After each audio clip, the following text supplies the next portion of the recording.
What is up, everybody? Welcome back to another episode of Real Estate Served on the Rocks, powered by Living in Colorado, the Mile High Perspective on YouTube, and Fathom Realty. My name is Charlie Sardelli, and as always, I am here with Jameson Amaros. What's going on, guys? Oscar Ibarra. And what do we do on this podcast? Well, who are we? What do we do? What are we doing? we are I'm the taking Mile up High space Perspective, today. baby. That's What what does I'm that- doing. what does I'm that mean? tired. Are we three realtors here in Colorado? we What We do are can- three realtors here in Colorado, here to give you information and answer questions. Boom. And you know the weather's nice out, and spring is coming, because Oscar's got the pastel hat on. Boom. I love it. Easter. Rocking it. Rocking it. I feel like I'm in a helicopter right now, and I'm looking down at a train track, and I'm seeing two trains on the same track coming at each other. And I know what I'm about to witness, but I can't stop it. Yeah. That's how I feel like this podcast is going to go today. Oh, yeah. It's going to be a fun Are you one. trying to say it's a train wreck? Not yet. I'm in the helicopter. I'm watching it going, no. Well, okay. So I'm the train with no brakes. There you go. His train has some brakes. Hopefully. But, We'll see. We'll see. We'll see. Well, guys, on this podcast, Jameson's going to crash we, and burn just for that. He's just we don't jinxed only himself. talk about real estate, but we also drink and review different bourbons. This is bourbon number 58. And while we're talking about real estate, That's why I picked it, because it's 58% alcohol by volume. boom. Bam. Mic Dropped. drop. Hold on while he picks up his pen. I need that later. But yeah, guys, so on today's episode, while we're checking out the bourbon, we also want to cover something. And honestly, this is a topic I chose because it's... Because you're angry.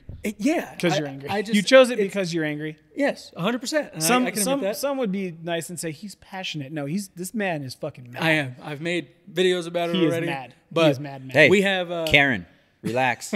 I like it. I'm just saying, like, some people are like, Yeah, oh, he's yeah. passionate. No, he's mad. No, I'm mad about And he it. should be mad. Because You should be mad. what we're going to talk about today is there I have a whole is topic about that passion and mad thing. I'm about Yeah. to There's a Madly candidate running for president right now on the independent card. And a huge part of his platform is that he is going to bring back 3% interest rates so younger people can buy a home.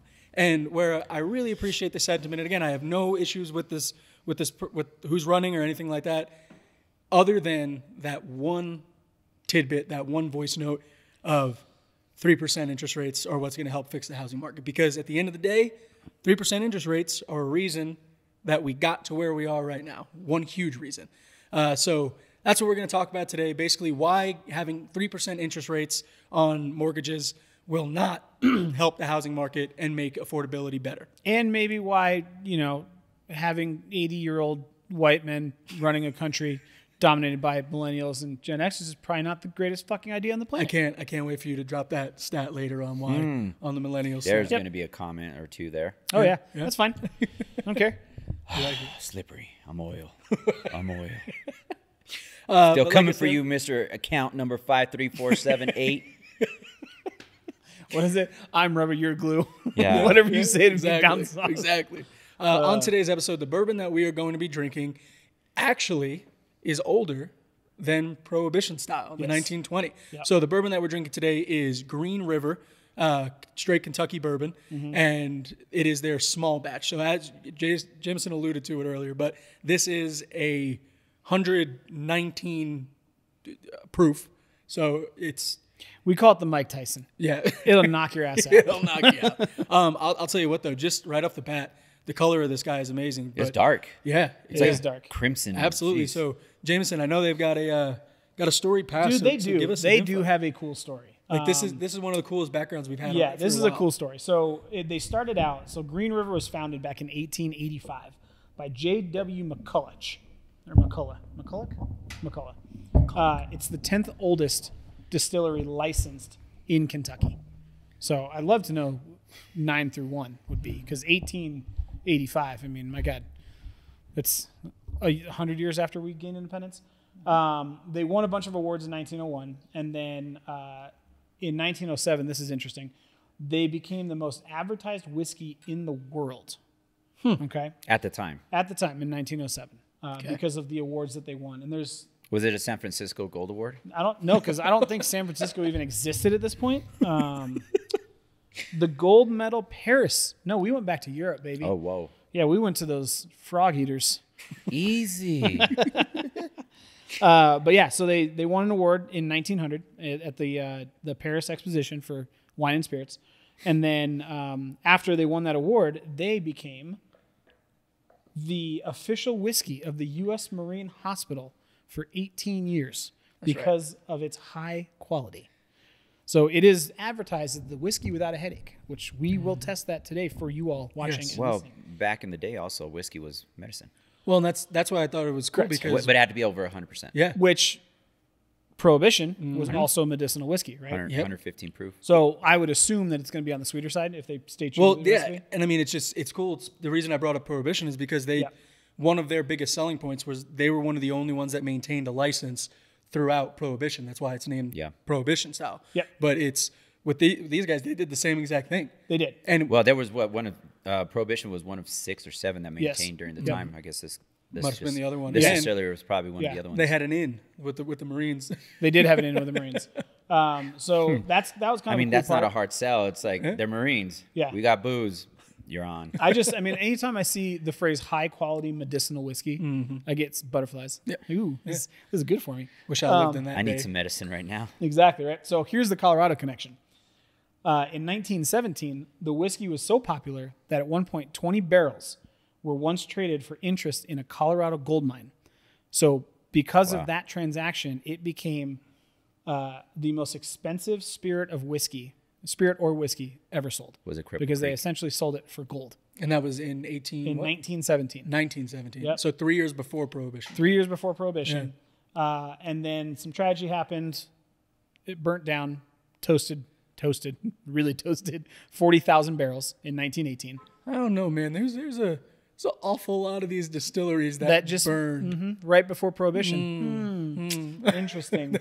Interesting. I need a forensic historian to come out here and give me some lowdown on that. What did the insurance claims look like around that time? So, do you guys want to know why you never hear about medicinal whiskey anymore?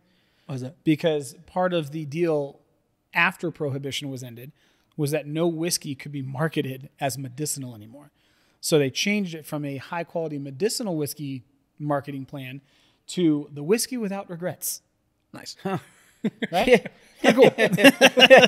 Let's drink this bottle and talk about that statement. And then this is the last part of the story. So they stopped distribution in 1955. And between 1956 and 1993, it changed hands. The distillery changed hands several times, and it was abandoned in 93. You know, that gap right there of when it stopped, there's a lot of bourbons that did that because of the Bond effect. Yep. James Bond came on, and people were drinking. Everybody wanted martinis. Everybody wanted martinis. Nobody wanted to be like their dad. It was the hippie era. I Yeah. want to be like my dad, and he was an asshole. He drank bourbon. So James Bond comes on the scene, shaken, not stirred. And back then, vodka, I don't even think it wasn't vodka. It was a clear spirit. It was clear spirit, yeah.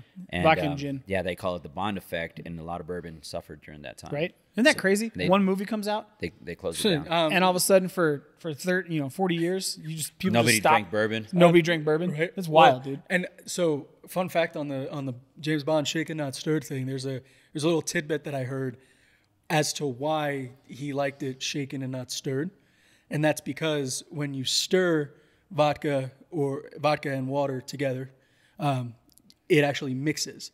But when you shake it, It crushes ice into it. and it separates. So for a spy to have the water on the top and the liquor sitting below it, he could sip on his martini and not get drunk as fast as the person he was drinking with.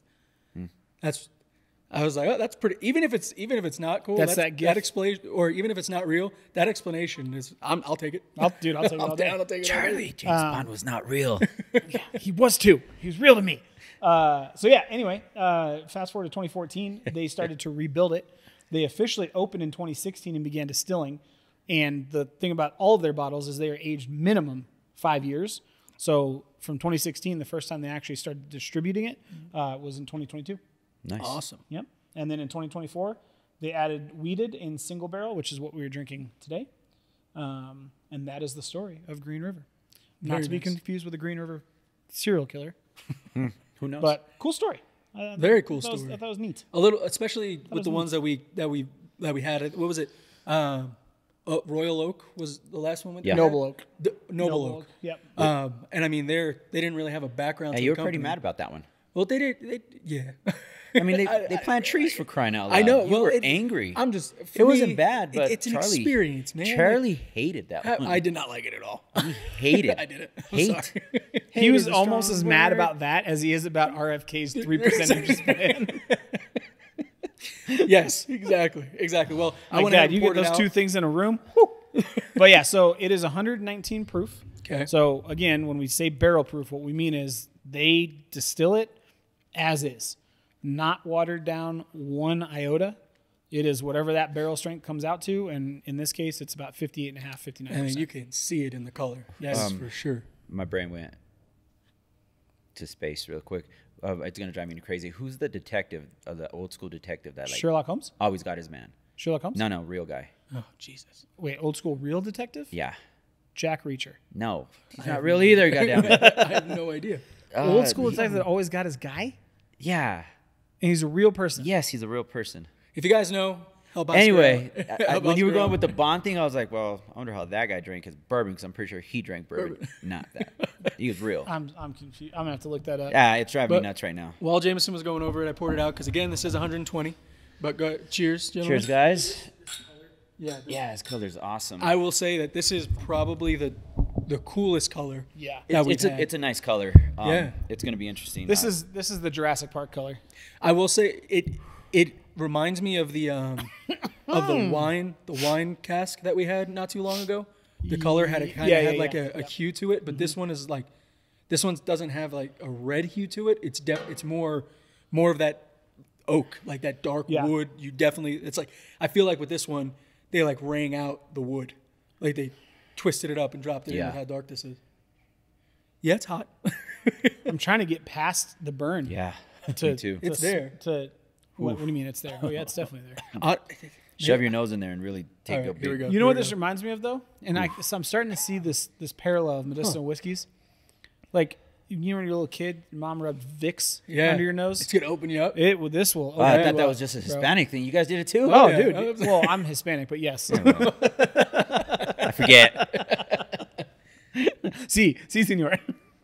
I will. Although my daughter speaks better Spanish than I do. But. I will say that the sweetness is the first thing that Yes. comes through. If you're gonna get anything on the nose, it's the sweetness. You know, it's weird because the fumes, if you will, go up my nose and down my throat. I could feel them in my throat. Yep. Wow. You It's know kind what, of- though? it's- I'm but gonna it's make- kind of floral. So like a here's- rose floral. I'm just gonna do a quick prediction, and we have not done it. No, we a didn't neck do pour. a We neck we pour. just opened it. We're like, Jesus Christ, this has to breathe. I'm gonna make a prediction that this is gonna be way smoother than we think. down on the nose. I hope so. Yeah. What's the mash bill? So it is a rye forward, but I believe it gonna be was spicy. 21% malted barley. Oscar, though, you hit the nail on the head, man. Right when you said rose, Yeah, it is that very floor, floral. that No, floor, You are no, correct. comes through heavy. Yep. Here, let me take a look real quick before. The wood is slight, like the Single char is barrel. very slight, but it All right. definitely goes like floral. It is. Oh no. Okay, so I was right. Yeah. Yep. What were you right about? Well, let's sip it first, and then I want to see what I you think guys I'm think. numbing my nostrils. I was because it is a rye forward bourbon. But yeah, we should. Did you sip it already? All right, go for it. Get this first sip in.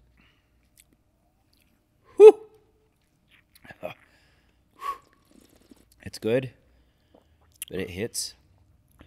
It's heavy. Ooh, It's spicy. now I get chocolate, and my tongue is burning. My tongue is burned too. I was like, I can't get chocolate. I feel like there's fire on my tongue, Hold up. like numbing almost. I want that meme to pop. Hold up. Wait a minute. Hold up, wait a minute, something ain't right. That. You can just you taste them, No, it's dude. That's complex. like the complexity is there, but then also like Prohibition was sweet on the front and it could pass yeah, as medicinal, but this one like right out of the bat, straight medicine. Yeah, this is a man's whiskey. This is straight. Yeah, like dude. I'm that aftertaste though. Like if you do it quickly, if you don't let it sit in your mouth. Okay, wait. See what I'm saying? It's always the first drink is Yeah. fire, right? Yeah. I just took the second one. It was candy, you start. Yeah, Yeah, I got it that was sweet. that sweet, that chocolate. like Caramel. Jolly Rancher hard Yep. candy kind of. yeah, chocolate on the back end. Mm-hmm. For a 5-year minimum age, and the darkness of this, I am surprised that there's Cherry. not more char. There's some cherry in it. Definitely cherry. Yeah. That's what I mean. That medicinal, like that medicinal weight in your mouth, like that that heavier cherry taste, for sure. Huh. This is gonna be a cool one to see how it opens with JC's glass. This is gonna be a really cool one to see. But so as far as the mash bill goes, 70% Kentucky grown corn, Nice. Wow. 21 rye, 9 malted barley. No wheat. Holy shit. Man. That's an awesome mash bill. yeah, that's a hearty mash bill. I was gonna say, especially with the malted barley. You know, with that much corn, it's not sour No. at all. Well, and that's because it's 9% Right. malted. Yep. And then 21 rye. That's wild. Okay. Wow. It's very I'm not. I mean, I don't hate herbal. it. I don't hate it at Herbal, all. floral, herbal Yeah. kind of potpourri. This is one of those that a drop of water would open it up. got it again. Oh, yeah. Or the your- thing. Yeah. I put it in my bag last. I'm just going to put it in my bag I put it. Yeah. We're talking about whisking Aerating. aerating Aerating it. for the Which I'm still curious what that does. for the I Minnesota, really the am. bag. probably- I know it oxidizes Yeah. it, but Well, it introduces a whole lot of Yeah. air and it just Yeah. opens it. It's so bizarre. it oxidizes it. Whatever. Yes. I will just say Yes. though, I want to pat myself on the back as a bourbon drinker because a year ago Yeah. I would have thrown up with the heat on this. No, thing. dude, this is. I agree with Oscar. This is. I don't want to be sexist. It's a man's bourbon. It is a bourbon bourbon drinker. drinker's bourbon. Yes. It's 2020. Because I know I some know. I know The some ladies bourbon out drinker, there that yeah. could It that is could Oh, yeah. handle Yeah, their bourbon. Carrie Underwood, she'd like this. Yeah. I'll tell you what. It, like She could write a hell of a song about killing her husband after drinking one of these. that Pat's gonna do a lot of work. Yeah. That's for sure. No, dude, this Oh, is man. good, man. This is Yeah. good. This is. Okay. I'm excited to hear the price at the end of the episode. With that being said, got the first sips out of the way, gave you guys a little bit of background on Green River. We are going to go ahead and jump into the topic today. And again, this is why 3% interest rates are not what you want to see to make the housing market better. And the first point that I want to bring up is Why don't we do like a how did like Oscar was talking about, like how did we get here? that's what I was going to say. Right. Yeah, exactly. Because so I heard a stat, and I just want to throw this out there. 2010, 2011, nationwide, we averaged anywhere from 300 to 500,000. 300 to 500,000 new listings nationwide. Currently, we average about 20 to 30,000 new listings wild. nationwide From my memory, per week. we had at any given moment about 9 months worth of inventory. Correct. 31,000 here in Colorado. Yep. It was crazy. there was a surplus. So wait, a legit 10% of what we're at. 10% Oh yeah, yeah. now. If you want to break it down to just Colorado, back Oscar knows this from 09, 2010, it was about 20,000 to 25,000 listings a week just in the Denver metro area. We're talking 25,000 to 30,000 listings a week nationwide. Yeah. Yeah. Yeah. I mean, it's crazy. It's hard out there in these streets. These real It's estate hard out there for a streets. pimp. So, Oscar, do you want to give us kind of a rundown of how, in God's name, we got to the inventory levels that we're at?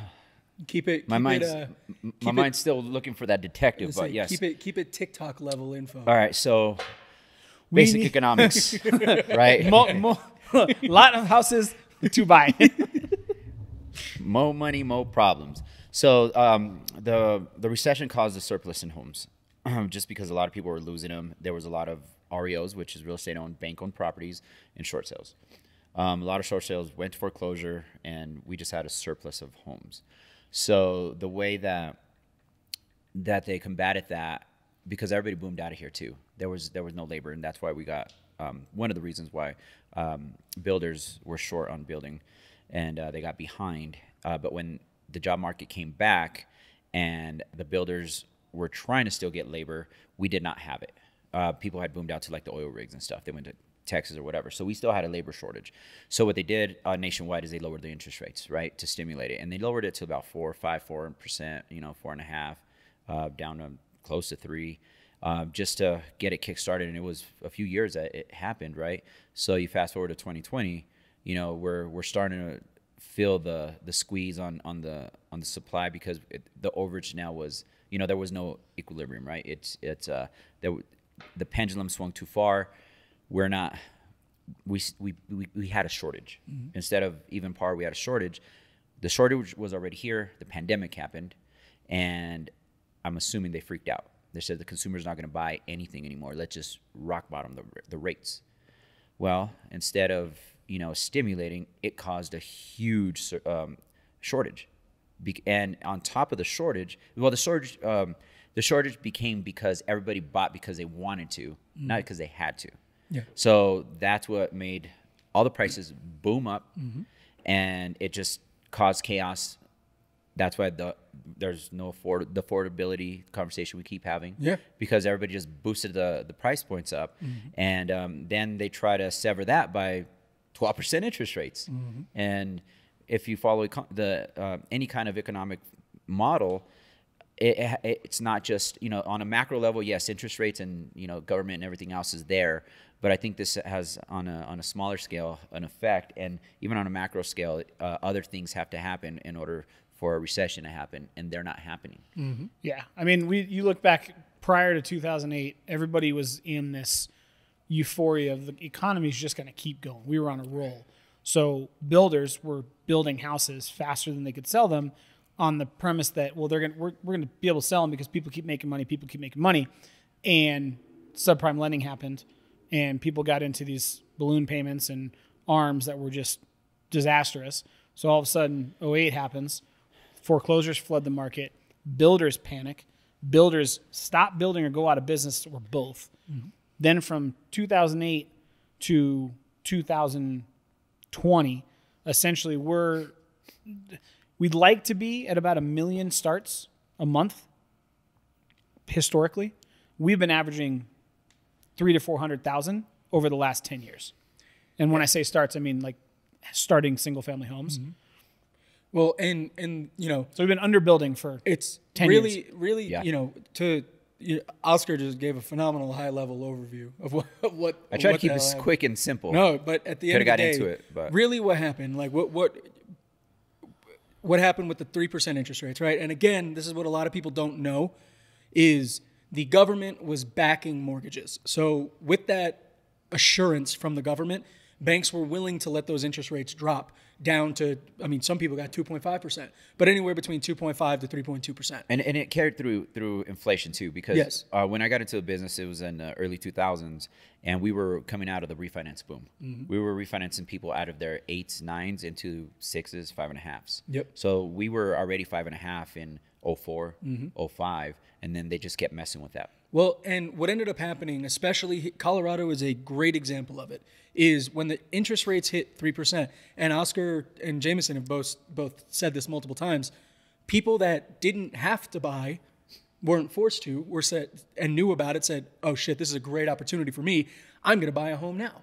And what that did to us in an already struggling inventory was that took even more homes off the market. And at that 3% interest rate, yes, it opened up the door for more people to be able to buy homes, but by doing that, it threw off supply and demand. So many homes.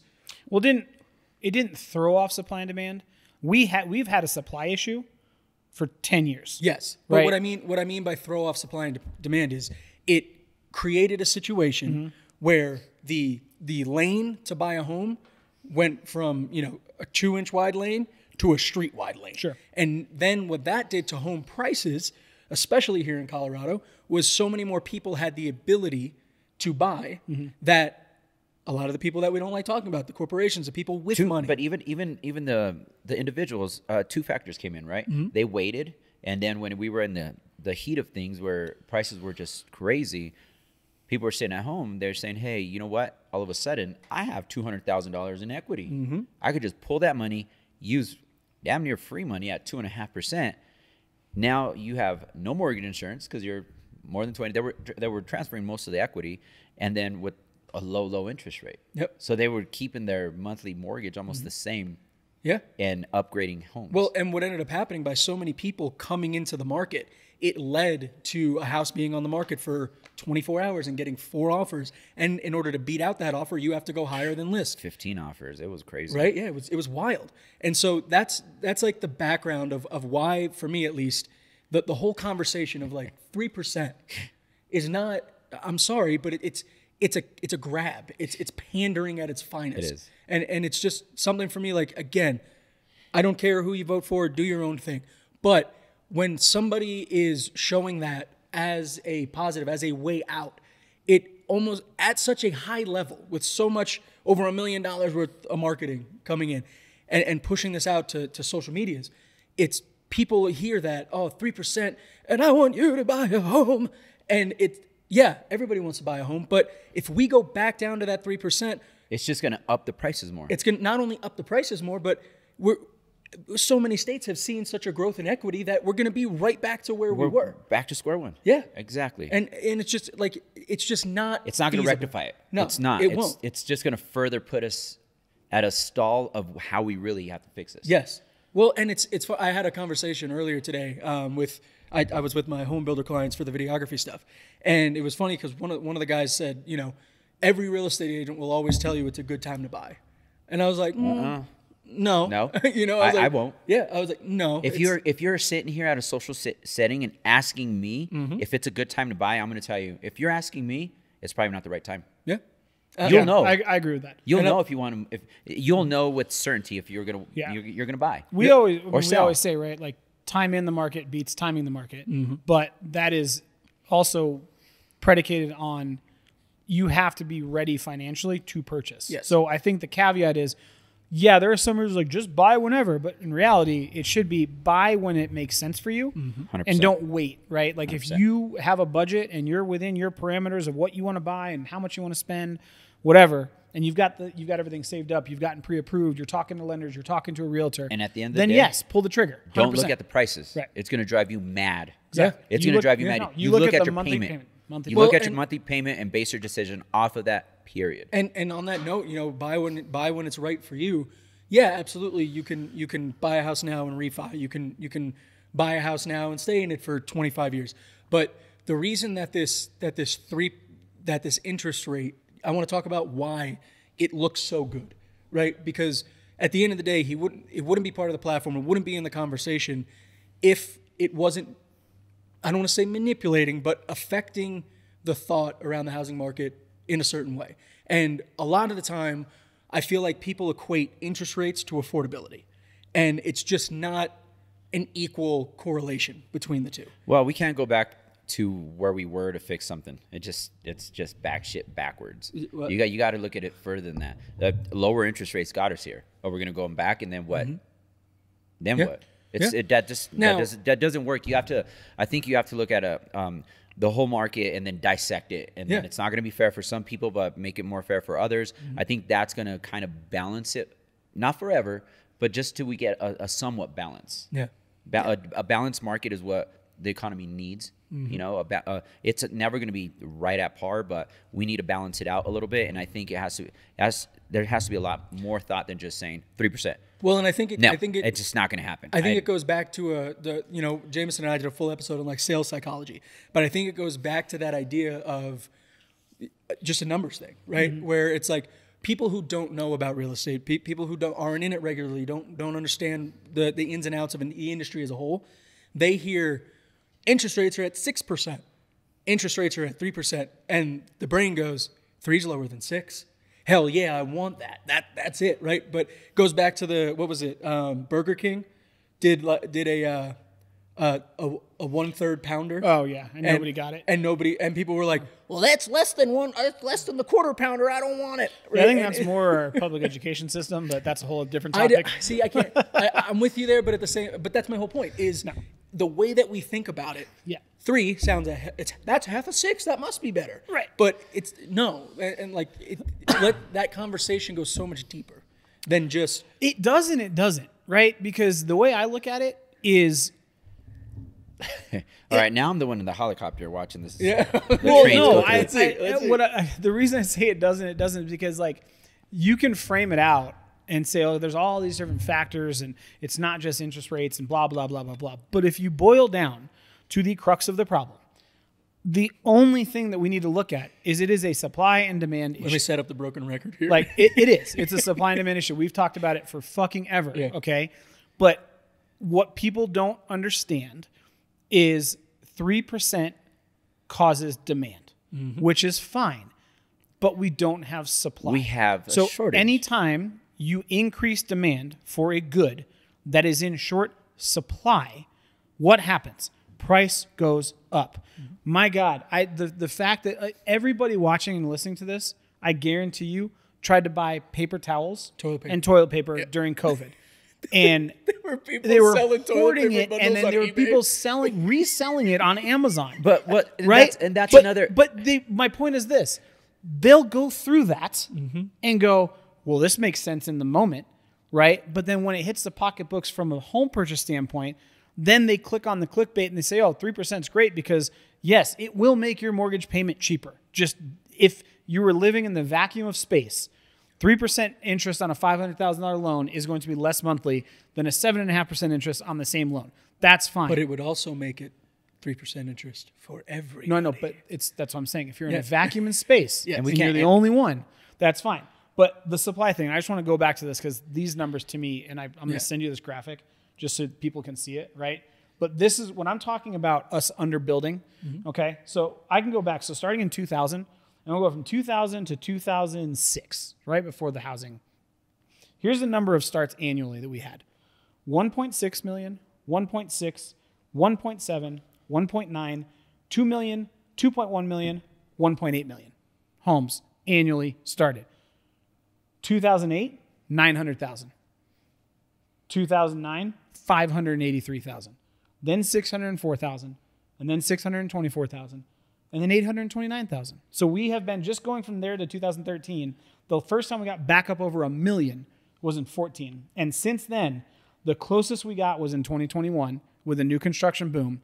We had 1.7 million homes started. That is one time since in over a decade. Since 2007 and those that stats we are cracked kind of 1.7 they're million kind of homes. skewed for two reasons. One, what about that's only new construction, the resales of personal property. No, I'm talking I know. New construction. So with that said, there was 30,000 just regular houses on the market already. Not to mention a lot of builders don't put their stuff on the MLS. So there was a lot of that going on too. So when it comes to basic economics, right? An entrepreneur is going to sell a good for so much, and the first good is going to cost him so much money, and he has to put a dollar amount, and then there's hard costs and then variable costs and all this other stuff, right? And I won't go into that because we're TikToking it. So when he creates third, fourth, fifth to the 10th, number 10 production of whatever, your profit margin is smaller, right? So in real estate, when you're talking about builders, they could still follow somewhat that model, but the dark horse is the consumer. We're not building. We're selling our personal property. So that kind of skews all of that. But I could see why they did that because the projections were there, and they were like, wait, we have an overage of regular single family property. We got to dial back because we know we're not going to sell them. Back in 2006, 7, there was a builder. I know I'm not going to mention their names, but they were paying us 3.5% because they needed us to bring clients. And by the fourth client, they were booking trips to Hawaii.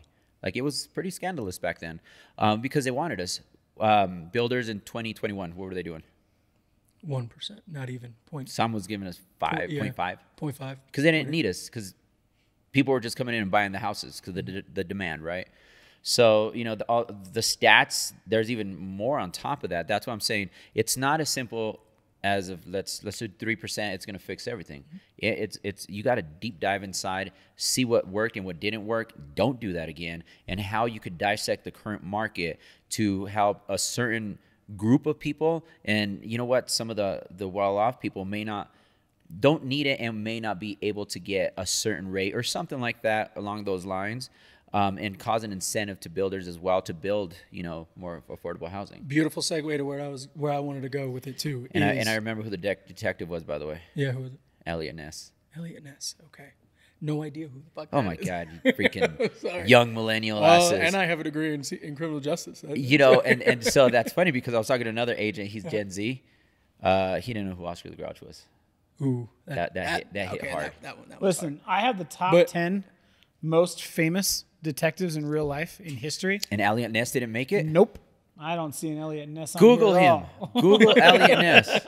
Google Elliot Ness. I want to know what era he But was in. while, Okay. while Jameson's looking that up, the other thing that I want to kind of break down with this too, and Oscar, you touched on it, is if the sales pitch is I'm going to get interest rates down to 3%, and we've experienced this. We've been told that we're part of the corporate machine after some of the videos that we put up, but there's so many people now that argue and say, yeah, well, if homes are affordable and they come down, then the corporations are just going to buy them. Like everything that I've heard from the campaign and the information is, I am going to get it down to 3% so you can buy homes. He has not said, I'm going to do everything in my power to make sure that people who need to buy homes can buy homes. Because you drop that 3% interest rate down, and again, doors open. Well, yeah, yes, no. Right? I know we're They not did- about they- the corporate machine. I listen to Rage Against the Machine. What's up? They did fix coming out of the pandemic, because remember, one of the biggest issues we ran into is between 2020 and 2022, as an investor, I was getting the same interest rates. Yes. Now that's gone, right? They got smart and they go, oh shit, we actually can't do this. This doesn't make any goddamn sense. So I don't think that will come back. But to your point, the reason 3% interest rates won't make housing affordable is because the root of the problem is not the interest rate, it's the supply. Yes. So And big corporations aren't using normal loans. well, and At the regardless, end like of the day, somebody hard money commented on the doesn't video the matter. other day, right? It's like all these blah blah blah people are buying up homes and big corporations. Like there's two sides to that. Number one, people just want something easy to blame, Yeah. right? They just want to point out, Human say nature. that's a bad guy, Scapegoat. bad guy. You need people right? like me. like my daughter I'd say that's the bad categorizes like Pokemon into good Pokemon and bad Pokemon. People want a bad Pokemon, right? See, and that's where you lose me. I don't know. Shit. Well, either way, I know some people watching this get it. Anyway, but if you look at where investors purchase, they purchase about 23 to 26% of homes for sale every year, I'll tell you what. which tracks because we've seen home ownership sit between 66 and 69%. I tracked consistently every year. in real time. I tracked investors will buy in a down market. 100%. That's where they make their money. Yeah, but that so if it's a down good market, it doesn't matter though, because if they're this is what people don't get. Yes, they're going to invest and buy in a down market, right? But consumers are also still purchasing, which is why you don't see this fluctuation of like 1 year they only buy 16% of homes, and then the next year they buy 30%. It's like 25, 26, 25, 26, 24, 25, 26, 26. Well, but the reason I brought that up in the first place, and I'm not saying like these super PACs are going to be the ones that are going to buy. The reason I brought that whole element up is there has just been no say as to how that will work, because at the end of the day, if he were to come out and say, look, I am going to get government-backed loans and interest rates down to 3% to 3.5% to legitimate first-time home buyers that can prove that they don't have any homes in the past, then I might be a little bit more on it, because yeah, there'll still be competition, but at least it's directed. I mean, I don't follow this guy, but did he give an explanation, or he just said 3%? No, that's what pisses me off the most. Is he's literally just That's up just- there. that's just I'm dumb. gonna Well, give and you you just- 3.5%. If you say, look, I'm going to drop down." it to 3%, but this is what the game Yeah. plan is going to be. Yes. Maybe a different Well, conversation. you but touched on what Oscar was talking about earlier, where the idea of, yes, let's have specific programs and lenders and platforms, whatever it is. The problem that you're going to run into with anything going on at 3%, right, is, I don't want to get too in the weeds, but mortgage rates are driven by investors.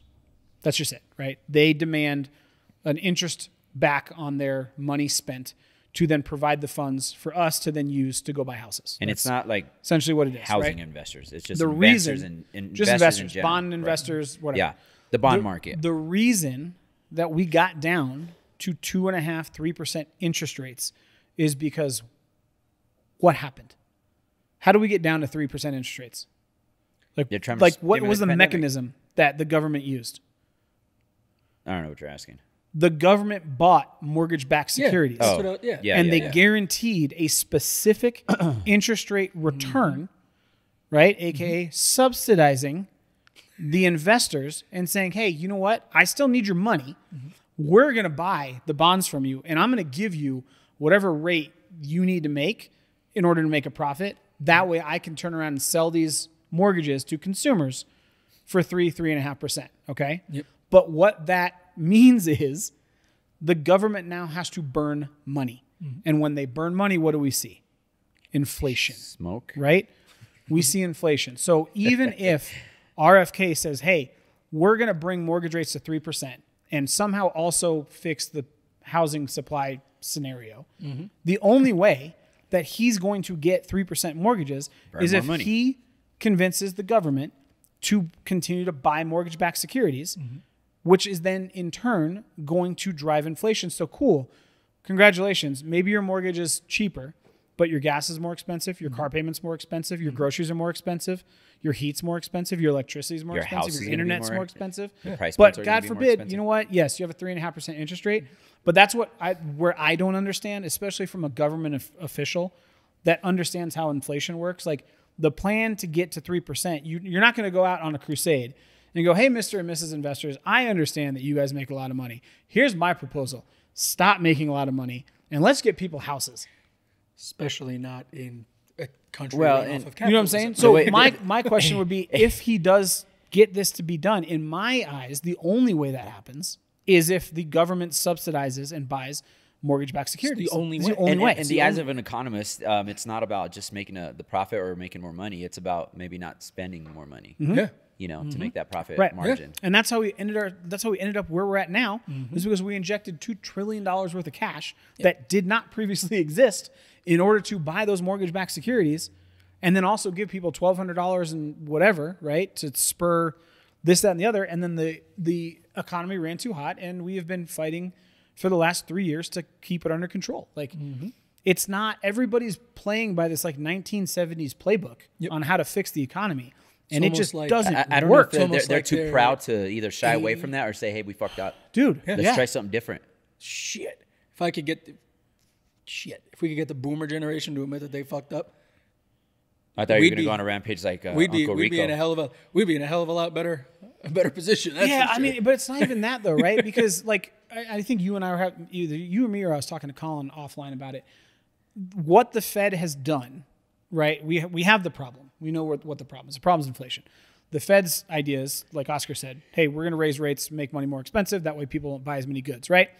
So what they did first was they tried to break the housing market. We've talked about it. That didn't work. Then they said, okay, we're going to try and break the labor market.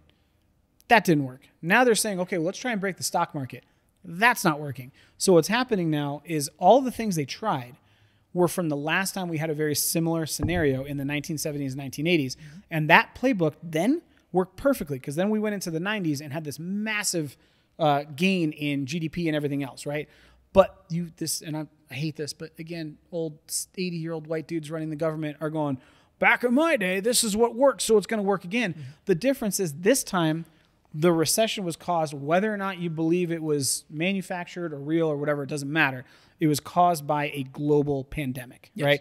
Different than, let's say, a U.S. pandemic that shut down just the United States, right? If it shut down just the U.S. and the rest of the world operated status quo, I think we'd be in a different scenario. You know what they're not understanding is that affected global trade, and we have never been more interconnected than we have over the last 10 years. But their monetary policies, they're thinking, well, how do we fix the U.S. when in reality, they should have a more global mindset of how do we fix, because you look at Germany's recession, horrible. You go down to, oh my God, dude, I think it's Argentina, their inflation is running at almost 197%. That is their inflation rate. Ours is 6.1. You know what that's going to do is going to tank their money. They're going to and then tank what is their that? currency. And exactly. And what backs up the Argentinian currency? The U.S. dollar, right? And, you know, but foreign imports are huge in our economy. It makes for a healthy economy. So the pandemic screwed that round too. Right. And you said some earlier, which we had a conversation about this, the quits percentage, right? Yes. So I'd like to know how that affected why raising it to 7, 8 didn't work, because we're talking about people that stopped. they're not on unemployment, right? That's the skewed factor. It's people think, oh, they're unemployed. That's the percentage. No, it's the people that are on unemployment. So there were people that quit their jobs to up their status, right? They got better jobs. They have remote, jobs that make more money. So that crowd is set pretty fat right now. So if they got a 7% interest rate, who cares?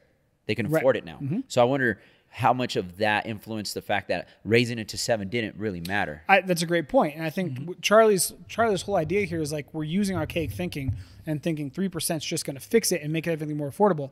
But another statistic that I was reading was if you look at the boomer generation, right, and the amount of times they would, like how many years it took for them to switch jobs, it was like, I think the average was like almost 22 years. Yeah, it was a different ridiculous, mindset. right? 15 to 20 years. Right. Yeah. It was a But way for different mindset, millennials, on average, it's 2 to 3.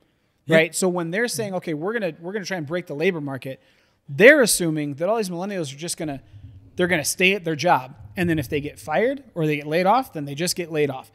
But Dude, we're talking about a generation that didn't have TVs or phones at some point. No, my wife's a great example, right? She's job hopped 7 times, but every single time she's job hopped, 10 to 15% raise, right? Like that's where it is, and they miscalculated thinking that we're going to break the labor market because all these people are going to get laid off because they're just going to stick with that job, and then they're going to take severance and they're going to go on unemployment, and that didn't happen. Look at Shelby and Charles. They hired someone to run their business. Now they're running another business because they could do it remotely, and they just travel. And technology has made it so that we can acquire better jobs. So Charlie, break down what happens if we get 3% interest rates back right now. What happens? Everybody's going to cry. Okay. No, if we get 3% interest rates back right now, everybody who's complaining about high home prices is going to continue to see high home prices. It's going to make it worse because it's going to bring more people to the market, and it's going to make it way more competitive. You go put an offer in on that $400,000 house, somebody else is going to come in at 405, somebody else is going to come in at 410, and it's going to continue to go like we saw in 2020, 2021 with the interest rates. You're also going to experience from a 3% interest rate a inflation effect if it's through mortgage-backed securities, because at the end of the day, there's no other way to do it. Correct. Like, what are we going to put? Like a trade embargo on somebody? There's no way to get that money from anywhere else. You can't. It's not going to happen. So we'll just print more. Yeah, or we'll print it. But then again, inflation. Right. So it's and again, guys, I bring this up just because I talked about this so much. Like, I came from I don't want credit. I don't want the house with white picket fence, long hair hippie mentality where it's like, no, I just want to live free and travel and everything. And I took the time to learn about it. And I am the person that would have been like RFK all the way, 100%, make it 3%, because I didn't know. And now that I do, I feel like it's a duty to sit down and go, no, please, just research it a little bit. Please, like, look into it a little bit. Put more effort into it. Yeah, because just because 3 is lower than 6 does not mean that it's a good thing. And that's like, dare I say it, that could be a one takeaway for today's episode. But it's like the butterfly effect, right? Yeah, exactly. It all trickles down. And if you are feeling the effects right now, if you feel like you cannot afford a house, 3% interest rates will not make that feeling better. Dude, you sound like Joel Osteen right about now. It might be the bourbon, but it might be the bourbon. Yeah. And there's layers to this shit, right? Mm-hmm. Oscar alluded 100%. to it. Oscar alluded to it earlier. So we know that it's a supply issue. We just gave you the stats a little bit ago that we've been underbuilding for 10 to 12 years. That's problem number 1. It's a shortage. Problem number 2, right? We know that the median home buying age is between 35 and 37 years old. Okay. So if I say, okay, boomers, how many boomers right now? How many people are turning 65 every day? And buying a house. No, just in general. How many boomers are turning 65 every day? About 10,000. I was going to say 15. Yeah. 10,000. How many millennials are turning 35 every day? 12,000. Okay? So you have 12,000 people turning into home buying age. You got 10,000 baby boomers every day aging out, which that's another argument where baby boomers will age out. It'll add to the supply. But if I am beating them by 2,000 people a day times 365 days. That's a huge. Right? Mm-hmm. That is a huge landslide. And then right behind them is Gen X. Which right? I think which they're going to be more well off than we are. Not even well off. They're huge. But so I'm saying from a monetary standpoint, I think you'll see a dip in the home buying age for them because they're going to have more money than we did or than we do, right? So when you say, okay, well, 3% is going to open up that, that 2-foot lane to a street wide lane and turn it into an expressway, and you're going to fill that expressway with people that are already on the fence waiting for rates to drop. Then you add in 12,000 people a day turning 35 and household formation age, right? Then you say, okay, but we've underbuilt for 12 years, and of the last 15, only 1 year, we've been over 1.7 million, which, by the way, the other statistic is we need to average about 1.4 million starts annually to keep up with the coming demand. Right now, over the last 12 years, we're only averaging about 980,000. So we're a good 400,000 to 500,000 home starts down. How long is that going to take? Modern technology has also extended life expectancy. Correct. Yes. Yep. Exactly. Yep. Home care has grown like crazy. They in-home might care, not have right? To. In-home care. That's what So I'm saying. Yeah, that in itself skews whatever formula equation they're using to try to stop this. So if you all of a sudden with one pen stroke, because what was the statistic? Every percent that we go down in mortgage rates, so we go from 7 to 6, it opens up 5 million buyers. So we're at 7.5 right now. If we go down to 3 overnight, okay, what's 5 million times 4? That's 20 million buyers, guys. 20 million buyers. And yeah, you'll unlock some people that will now move because their interest rate is what they got when they refied, right? We didn't even really touch on that. But 20 million people that are already qualified, plus the 12,000 a day that are turning 35, plus the aging boomers that aren't going to want to leave because they may not in 5 years have to go to a retirement home. Plus the 30% of millennials who are renting that make above $100,000 a year. Yep. Plus all the people that are coming in overseas immigration that we haven't talked about, that whether or not it's legal or illegal, they're coming here because it's the American dream. We don't have enough. The crux of the problem is we do not have enough structures to house everybody that wants to buy a house. And 3% will make it way worse. And I have a client right now who bought his house 2 years ago.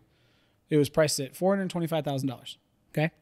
He had to offer, after 15 offers on this house, $500,000. He had to cover that gap, $75,000 out of pocket because the appraisal didn't come in, right? He now wants to sell that house 2 years later. Guess what it's worth? Not 500,000. Yeah, not 500,000. So 500,000. And you go, all right, put yourself in the consumer's shoes.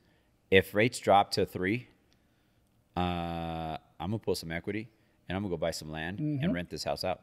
Well, exactly. That's what I'm gonna do. But again, case in point, Just do a cash out refi at 3%. Yeah. Perfect. Then rent it. Congratulations. Now you can. I you're didn't contribute. I didn't contribute. I didn't contribute anything. crap. Now I just made the problem bigger. Yeah. You And know? that's the other piece that people don't talk about when we say how do we fix the problem, right? Because right now, unless we have this tidal wave of baby boomers that just all of a sudden sell their houses, if somebody buys a house, That was a nice way of you saying they sells die. a house right now, right, to go buy another one, it's churn. Yeah, It it's doesn't just add one for to one, the tit for supply. tat. It's a 1-for-1. Yep. So the only thing that will increase supply right now, like net supply, is building.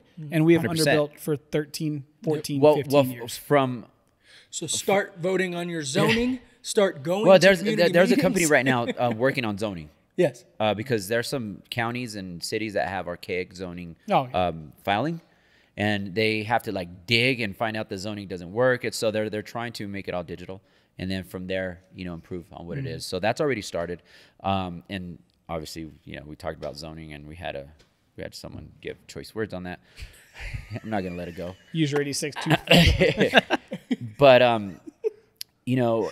from a business standpoint, the only way is production, and the market is not just production; it's resale. And the resale, if you're selling and buying, you're not contributing. It's you're at par. So it has to come from the builders, and it has to come from zoning, and it has to come from rezoning some stuff to make bigger structures, which a lot of people don't want. Or as well. you can get what we're seeing in Colorado, where they're really trying to put pressure on people who own multiple homes, and they're talking about raising taxes significantly on people who have secondary, third homes, And I mean, if you guys want inventory, that's one way to do it. Put the pressure on them. Yeah, Yeah, but you then know what does what, that though? do? Raise rents? Yeah, and that's my point. Is like they're trying so many things right now because we just don't know. We're in a perfect storm. Yeah, it's just I I disagree with that. I have a formula that I Wholeheartedly. came up with at 2 a.m. that I disagree. If you are somebody who has been smart with your money, has invested it correctly, and that has turned into you being able to own multiple homes and rent those out, Why are I you being personally, I don't think you should be punished, because to me that's a Band-Aid, right? The solve is just build more and build faster and build smaller and build more densely. But like I told don't you, punish the people. in my know what I mean? scenario, you're not punishing anyone. You're just not allowing a certain crowd of people the same flexibility to buy. No, but I'm saying if I'm currently Yeah, that's what owning, I'm saying. That way you're punishing someone. right? Well, and The way I yeah. see it, you're not punishing anybody. You're just not allowing the same incentives. The reason I bring it up like that, though, is to say, and case in point, they're trying. That's how bad it is. That they're trying literally everything to either force somebody to sell a home, make them scared about it, raise the rent prices, whatever it may be. But there is no catch-all. The only way that we can do this is inventory. That's it. And the only way to fix inventory is Incentivize. land restriction and zoning. Yep. That's it. Absolutely. That's it. Well, Because we I really think- don't I want to mean- go into like national Well, forests. no, dude, or but and all no. that Think stuff, about it this you way, know? right? Like Don't you dare touch Don't you my dare national touch my forest. the national forest. the incentivization makes sense, right? But you also wouldn't need to incentivize if we just built more. Yes. You know what I'm saying? Like it's like go back to the paper towel and the toilet paper shortage. Produce more paper towels and toilet paper. That's it. Yeah, That's but you how go lower back prices, to economics, and what if it's shot? Again, let's say that I own Charmin toilet paper, and I make a profit of $50 for a set of rolls for the first roll, and then I have my hard costs and employees, and I hire a second employee, and that employee can produce, let's say, another 100 rolls, and I make $80. So at that cost, it works. And then if I hire another employee, maybe the cost goes down. So again, if you go to the nth of whatever product you're producing, you start losing profit. And that's why we had a shortage too, because you got to understand when you're producing a certain amount of something, especially with the unknown like a pandemic, what if they overproduce?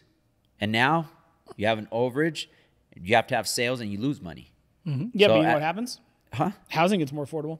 Yeah, but again, and that's at the same time that great sentiment, but everything boils down to it's a business and it's money. The reason Everything's that a business. The reason that they stopped building as much is because they were losing money. They don't. At the end of the day, they don't give a shit about. There was how a builder, people, and like, it might have been Richmond, that built 0 in 1 month. and that's what I'm saying. They don't. New. They don't care. They don't care that we're struggling to buy homes. Yeah, but in It's- 08, 09, you could buy homes for cheap. Oh, yes, absolutely. well, that's also because lenders didn't care. But No, whatever, after. like, I'm saying after. oh, yeah. So You buy cheap because And- they were all foreclosures, Yes. right? the thing is, the biggest problem with The Big Short and what happened was it was a product that needed follow-up, and it was a lack of follow-up. Sure. No, I agree. 100%. It was lack of follow-up because that product, it was a vessel for you to acquire the home, and you had to do something 2 years later. And that 2 years later never happened. Yeah. They didn't follow up. The consumer was like, oh, I didn't know. Their rate went from 7 to 14, and they lost their house. Yeah, I'm just saying that like I get the incentivizing, like, hey, let's pay builders, but to me that also means that the government's gonna have to spend money. Yes. Which is gonna make inflation. So if you just look at it and say, okay, like just get rid of some of the red tape for builders to just build shit. But saw, like, again, it's all about, Charlie brings it up. Education. Educate yourself, because I've been brushing up on my economics and stuff like that. Not 100%. I'm no expert, but did you know that the federal government is still giving money, subsidies to mole hair farmers or whatever? Mole hair is like from goats or something like that. Because back in the day when the bombers needed coats, they needed mole hair because it was warm. Because the cockpit didn't have any.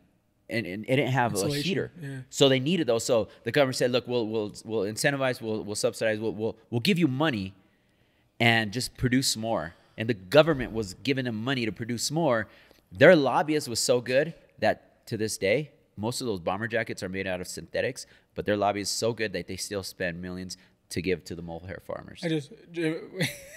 Why don't you look All into I- something like that and cut those molehill for? I'm sorry, cut them out. All I saw was like Jameson, like a political cartoon of like Joe Biden, like stepping on the neck of like a home builder, but build more houses. No, but it's not. But it's not, dude. It's not that though. Because ready, it's not that. Because I just said 12,000 people a day are turning 35. Yes. The millennial generation is the largest generation in history. It's 75 million people. We've already seen bigger over the than Gen last Zs? I I thought Gen Zs were nope. bigger. Nope. Millennials. Because we millennials slowed down. Millennials. Over the last year, year like, and a half, We ain't maybe making 2 no more years, babies. new home construction has accounted for 37% of home sales. You cannot tell me right now that, to quote a great movie, if you build it, they will come. Absolutely. Like, I'm sorry, they will. And you've got builders that are already catering with interest rates by reducing square footage, making smaller homes, getting rid of like formal dining rooms, different things like that. But I find it very hard to believe that if you just got rid of some of the fucking red tape and allowed builders to just build houses, they will sell them at least over the next 10 years. Oh, but okay? that red tape is there for a reason, Jameson. User 54689 said so. Dude, do you work for the city? Dude, we're not against city. We're just saying it's a... I hate that guy. I'm sorry. I love you, but I hate you, man. awesome. Just makes sense. You know what's funny? It's so like anonymous that like there's gonna be like a lot of people watching. Like, I wonder if he's talking about me. It's not No, you. no, I think he's he talking knows about- who he is. I think he's talking And dude, about- and even if you did work for the city, it's not. But I like have nothing land, against like the city. It's, land use, right? Like Yeah. land use is a pain in the ass, dude, because they just did it the Boulder in Boulder, right? yeah. So in Boulder right now, single family, you can't have duplexes or triplexes. They just changed that, so I can go in and there's a minimum lot size that I need to build a triplex, and then So, somebody's and- like and- poor people living on top of poor people, or how about this? Just people getting the opportunity to fucking own their home. I promise you, if you're in Boulder, it's not poor people living on top of No, poor dude, people. the It's median- wealthy people I almost living on top put of that as, wealthy like, people. The median income in Boulder is $247,000 if not a year. more. Fuck Jesus. off, bro. So the thing I is, love I mean, there's so much involved there, and I what just- are we talking? We're talking about zoning. We're What's zoning? overcomplicating Zoning is a rule. We're And overcomplicating who it. created that rule? That's what's happening. We created that rule, and we could change that rule. It's not set in. It's actually- stone. it's a- if, it's a if you're gonna dicot- follow rules like that, then you should fuck you. It's You could break rules. We created them. We could break them. It's not set in is a- stone. it We're not is a going to die if dichotomy. you don't You do have- them. you have people I'm that sorry, are- but that kind of mentality really fucks with me. I'm sorry, it really does. it does. You have a dichotomy. You have people that are overcomplicating the problem, and then you have people like RFK who are now oversimplifying the solution. Right? Like for some reason we just swing on this 100%. bipolar fucking spectrum, and it's like, well, if this doesn't work, then fuck it. We're gonna go all the way over. Well, this is the way it's been for years. Okay, let's change it. And then this guy's like 3%. All right, you need to do more homework. That's where we're at. Yeah. Oh boy, I love it. Anyway, I know we started the I'm episode fired with up. Charlie's. I which wasn't was even gonna have a say, second I know pour. we started it with Charlie's. Charlie's angry about it, but clearly, welcome everybody. I think you know it was a what? good Tell me time. more about Elliot Ness. I need a segue. Oh, out of here. the 1920s and 30s after Prohibition. The reason he's famous is because he was the lead detective on a group of police officers called the Untouchables because they were Yes. morally incorruptible. They were the ones that were responsible for hunting down and prosecuting Al Capone. Boom. Nice. Elliot Okay. Ness, There ladies you and go. gentlemen. All I'm right. pretty sure I he like drank it. bourbon. Well, guys, if I mean, if you're I don't watching, know if because you're- he was hunting him down during Prohibition, first so time, I assume he actually didn't drink yeah, bourbon. but what about the whole story on larceny? he had a lot of He just had a lot stole of the sickness stuff. that he needed to fix. Yeah, he was taking medicine. Yeah, No, he I'm was pretty taking- sure it was he was, medicinal. he literally Bourbon. was called untouchable because he was uncorruptible. I'm pretty sure he was not sneaking whiskey while he was chasing down Al Capone. He All was right? 100% sneaky whiskey. That's That's what you great. did back then. Well, guys, if this is your first time listening, thanks for tuning in. Hey, I told you it was going to be a train wreck. Yeah. Hey, I think it was a great conversation. But at the end of every episode, Sorry, I don't we get upset do, much, but man, there's some things there that it's like, oh. Yeah. At the end of it's every all episode, we do what we like to call our one rock takeaway, where we kind of just summarize our thoughts from today's episode. And who does anybody want to take it? Go first. Sorry, I'm reading about Elliot Ness now, so somebody All else right, go first. we're gonna do a one rock takeaway. You know what? You know what? Here's my rock takeaway real quick. This is why Elliot Ness did not drink bourbon. Within 6 months, Ness and his agents destroyed bootlegging operations worth an estimated, back then, $500,000. In 2022 terms, $9.9 million worth of a bootlegging operation. I like it. Yeah, but he wasn't buying bootleg booze. He was buying medicinal booze. I'm just saying. You But, go down alright, to the so CVS and get He you was a the bourbon? chief investigator of the Prohibition Bureau. So Oh, he definitely drank.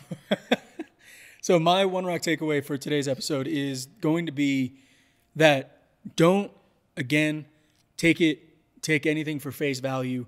If something intrigues you about a number, say 3% interest rates, see what that entails, and don't just take the front end of I'm here to help you and cause a major problem in your life because one number is lower than another. Don't be narrow-minded.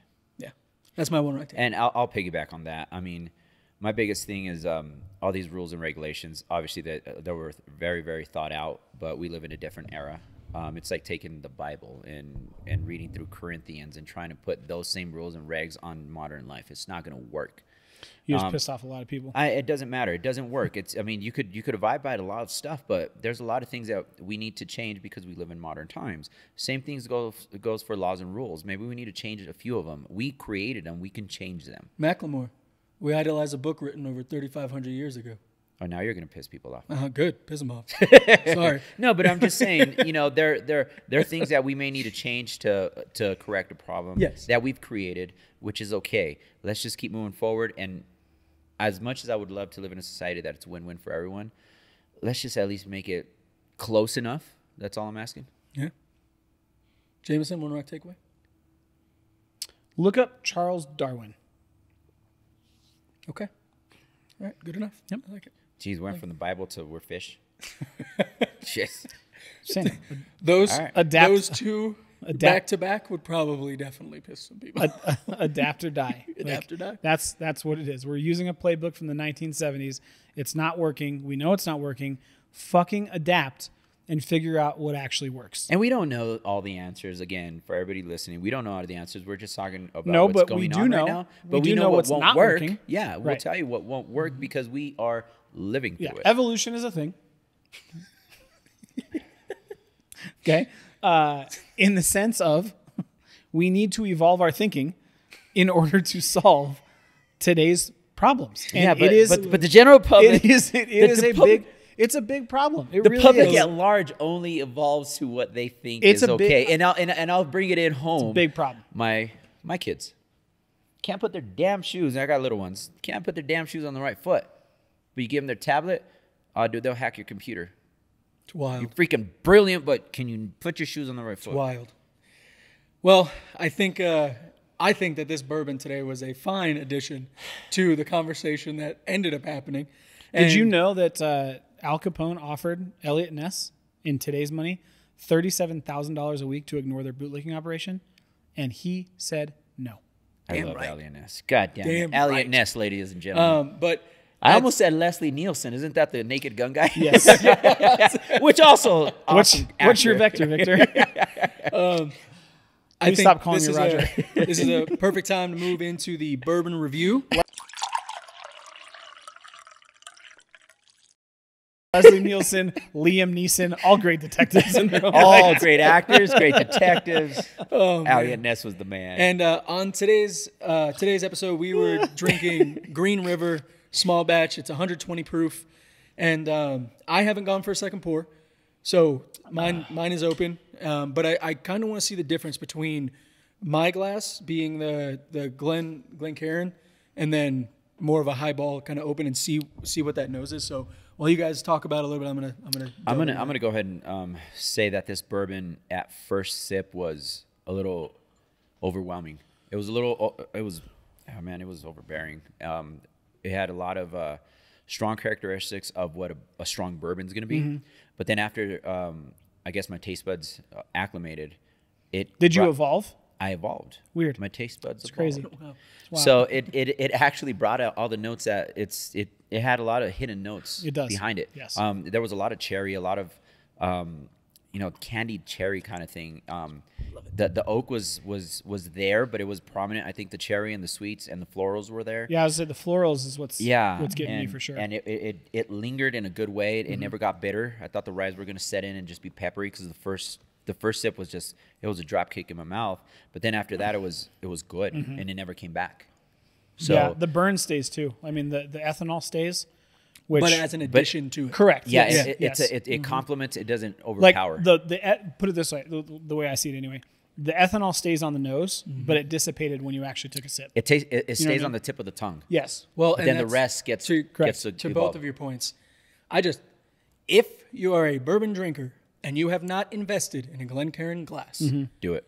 do it. Like Amazon, $30, get 3 of them for them. Whatever Stem it or is. stemless. They come with or without this little Amazon, you can go to TJ Maxx Home Goods and get them. That's Yeah. what you would think. When I You go visited to my buddy, Stranahan's and when get I it for visited like my buddy in $5. Arizona, we were drinking that Blue Label, so I was like, no, let's get a Glencairn, like really do it. Yeah. Target, Walmart, 2 liquor stores. Really? Yeah. Walgreens. Nobody had them. You got to go You to had to get TJ. them in Arizona. I'm saying you did not go to Home Goods. Is right. what I'm hearing. Yeah. We went to 2 thrift stores. didn't I was mention like, any shit, of the Did you go to stores. Home Goods? No. Okay. Dude, you'll never find a Glencairn. I will not donate this. I All my found- Glencairns? I found multiple Glencairns. Really? Yes, absolutely. Goodwill, 100%. I bet tell you there's what, a Glencairn at my Deer Trail house. Probably. There was a cherry pie and a dozen eggs on that damn There's a whole stove. nother existence in that house. We'll get into that. But But, no, I agree. I agree with you wholeheartedly, Oscar. I think, and again, I've had my glass open. The nose on this definitely died down, Yes. even in the Glencairn. But the difference between the nose and the Glencairn, and then JC's glass, which is a highball, more wider top to it, the Glencairn 100% gives you a flavor, whereas the highball glass is more of that burn, and then it's just bourbon. Yeah. The Glencairn, I can smell the cherry, the chocolate, The rose. those floral notes for sure. And I will say the thing, and it makes sense as to why this was a medicinal bourbon. It has all the elements of what I would consider a medicine kind of flavor, with the floral, with the cherry, like something in it for your brain to go, oh, this isn't just medicinal. This is something that's enjoyable. if I had to categorize it, I think it was a very sophisticated bourbon. Yes, absolutely. I don't want to say classy. It's a sophisticated Like, bourbon. Would you call it the Elliot Ness of bourbons? Now that you Uncorruptible? kind of skewed my where I was going with it. Yeah, it's Uncorruptible. Let's do it. Oh, Green River. Well done. You better, then. well, not only that, but you better Green River, Uncorruptible. That's a marketing. It is. That's That is marketing right there. What? No, it was a non-headache one. I Yeah, mean, no, that's- Which also Uncorruptible would work because again, it's barrel proof. Yeah. So they literally did Well, not and I corrupt it. will say, like I often talk about like the feeling of it, because Yeah. a lot of the time you get that brown bag episode. All 3 of us were done. We're like, holy crap! But this one, like, I don't feel there's the it's clarity is dispersed. still there? Yeah. The Oh wait, clarity's time still out. Did there. I tell you I got a voicemail back from that lady? We were here. Yeah. Yeah. Okay. yeah. Oh yeah. Okay. But no, it's not like. At the end of the day, Yeah. I don't feel head heavy. I don't No. feel it in my eyes. My legs and feet don't feel heavy. Like it's definitely a whole body feeling, but it's not intense. Like for Yeah. 120, I don't feel like it just punched me in the face. Right. For sure. Yeah, I agree. Agreed. Yeah. So- I'm more about you're gonna put me to bed. Well, no. At the end of the day, I think that good this bourbon. bourbon. We always talk about like introduce like new bourbon drinkers. I would not give this to somebody who's like, oh yeah, I drink bourbon. You know, I've drank it a couple times. I want to try it. Unless you want to make fun of somebody. Yeah. Like, oh, you drink bourbon? Yeah. You drink bourbon? You drink This bourbon. Is the Okay. sleeper bottle. Okay. You keep in the back. Let's like, see, homie. Yeah. Oh, And then drink you bourbon? give it to him. It go. was like, so how many? How's this Scotch aged? Yeah. And then you're like, oh yeah, just sip it. Shut up. Yeah. just put it in your mouth. But no, I think if you got for people who don't watch or listen regularly, for the bourbons we do what's called a rock rating, and that's on a scale of 1 to 10, and 1 being the best, 10 being the worst, because the more rocks or water you want to add to a bourbon, usually the worse it is. You want to water it down, add a Coke, whatever it is. You had a Coke, I'd punch you in the face. To this, yeah. Except absolutely. for the brown bag episode. No, you don't drink that at all. I added a Coke. It still sucked. Yeah. The only time I drink that is if like somebody's hyping me up to go rob a bank. Dude, I need to be clear if we're gonna do that. That shit is not No, I me want an anymore. excuse to the cops like, why did you do that? And then I hold up the bottle. He goes, Oh. you know what? Yeah, you're right. Plastic Get bottle. home. Go home. Get out of here. So I think I want to take a couple more sips because again I've let this. I'll one rate sit it. and I'll open rate up. it right now. Go for it. It's within my wheelhouse. I'm not gonna lie. It's what a bourbon drinker's bourbon is. You know, you're gonna pick it up and be like, yep, this is what I like. I thought the rye and the high corn was gonna be just sour, kind of like a Jack Daniel's Yeah. kind of thing, and it's not. It's everything but. It has great flavor. It has great we didn't check out the legs. I mean, it's a great bourbon all around. Is it my favorite? It's up there. I think if I had to rate it, I'd definitely buy this. Depending on the price, I still buy it. I'm gonna give it a 2.75. Okay, I like it. Jameson, What did we rate Prohibition? 2.5? I think so. 2.5. I'm going to put it at 2.5. I think it holds its own with it. Yeah. It's a different. I think bourbon, though. it's a different. It's a different animal. It is. but it's good, just like it. Yeah. Sorry. The Kobe Bryant commercial with Kanye West. Have you ever seen that? Okay. Well, I'm just going to say it. Well, I'll say it and then I'll show you guys a video later. But it's this joke video on Kobe's being this like motivational speaker and Kanye's in the audience. This is back when Kanye was funny. He goes, Kobe Bryant, I'm already the best. Be better. How can I be Yes, better? okay. Be more. Do you want me to be more? Yes, but I am the best. But are you a different animal and the same beast? And then Kanye looks and goes, the fuck does that mean, Kobe Bryant? And he goes, you're welcome. And then just keeps, it's a great commercial. But yes, I think this is a different animal and the same beast. Yeah, I agree. Shout out Kobe B and Bryant. There is things about Prohibition I really liked. The complexity was one. I think this is equally as complex, but it's a different Flavor profile. Yes, different flavor profile. 100%. Yeah, I'm gonna go 2.5, and especially because what was Prohibition?